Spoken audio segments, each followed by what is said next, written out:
The deep and rich history between care work and Filipinx community is also really significant. At this time of COVID, I think for a lot of people, seeing the disproportionate number of deaths of Filipinx nurses was, it stood out, and also generated questions of why are there so many Filipinos in this industry? What jobs are they holding in this industry? So what's the kind of injustice or the disparity within it that would put them at risk to have such higher rates of hospitalization and mortality? Yeah, most definitely. So I think folks have seen in the news that Filipinx workers have been disproportionately falling ill or dying because we are disproportionately in these essential workforces, whether it's in nursing, caregiving, or even in postal service. A lot of that comes from this history of colonization. When the U.S. colonized the Philippines in the early 1900s, they were also creating this nursing workforce, and they were training Filipinas under this Americanized hospital system type of process. So in the 1940s and 1960s, the U.S. was starting to have a nursing shortage. And so one solution that the U.S. government thought was, what if we created this visa program where Filipinx nurses would work in U.S. hospitals. That visa program happened. Essentially, this visa program was kind of like a cheap labor exchange where we would get migrant women nurses to work in these very underpaid nursing positions. The fact that a lot of Filipinos are disproportionately in the healthcare system is because of this system of U.S. colonization, but also because of race and gender and class. Filipinx workers, you often think that, especially for Filipino women, they're docile, they don't speak up, they're not going to complain or organize against me as an employer or as a hospital. So of course I'm going to hire them. And so it also has to do with a lot of racialized and gendered tropes that have been created through this immigration political economic process. This historical legacy has led to so many of our loved ones dying. What story do you want to share with us? Stories do we often overlook. And I actually want to share a story of Lala, who is a Filipina immigrant and caregiver who came to the Bay Area. She was originally working in Washington, D.C. Originally, she was a teacher in the Philippines, and she got her teaching degree.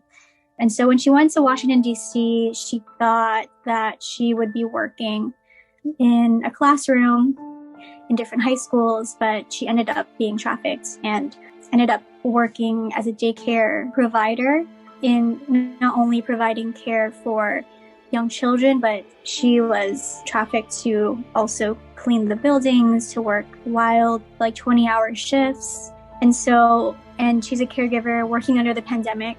We've seen different news articles of care homes, nursing homes being these epicenters of COVID outbreaks, but I feel like we rarely hear the voices of the caregivers themselves who have to negotiate choosing a paycheck versus choosing their life.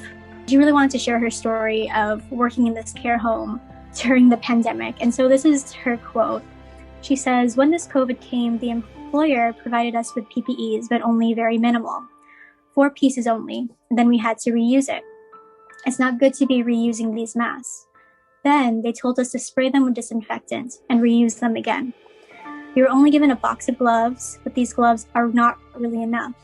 Every time our client does the number 2, we have to reuse it again. She wanted to share that story just to really show why are there outbreaks in these nursing homes.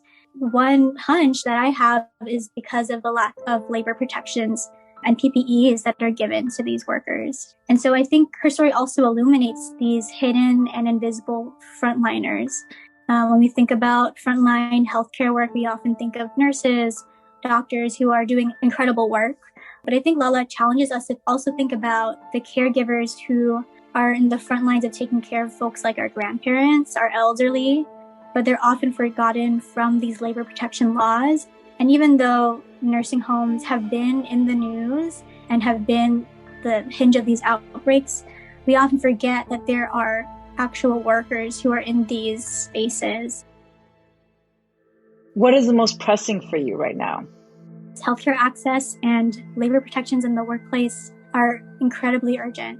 And then the second thing has also been the need for racial solidarity. Just last week, the Bulasan Center was contacted by the family of Angelo Quinto, who was a 30-year-old Filipino man who was undergoing a major mental health crisis. And his family called the police as a way to gain help and support. And so what happened after the call was the police came in, took him from his mother's arms, and put their knee against his neck for more than 5 minutes, which was the same tactic that George Floyd was killed by. I think what's really urgent and pressing is this need for racial solidarity, because we know that I feel like we've lost so many of our loved ones because of excessive force, because of the violence from the state, whether this comes from anti-Blackness, anti-Asian racism, it's all racial injustice.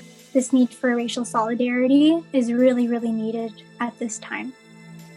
Much of my work, especially during the pandemic, has been to highlight these workers' stories, their demands, and to really put a spotlight on the essential yet invisibilized work that they do. What we're doing now, at least at the Bulasan Center, is that we have a very close relationship with the California Nurses Association, and so we've been working with them in terms of how do we protect our workers, especially a lot of the Filipino workers who are disproportionately in these industries. And also, how do we tell this historical legacy that why there are so many Filipinos in these care industries and really link it to colonization and race and gender and class?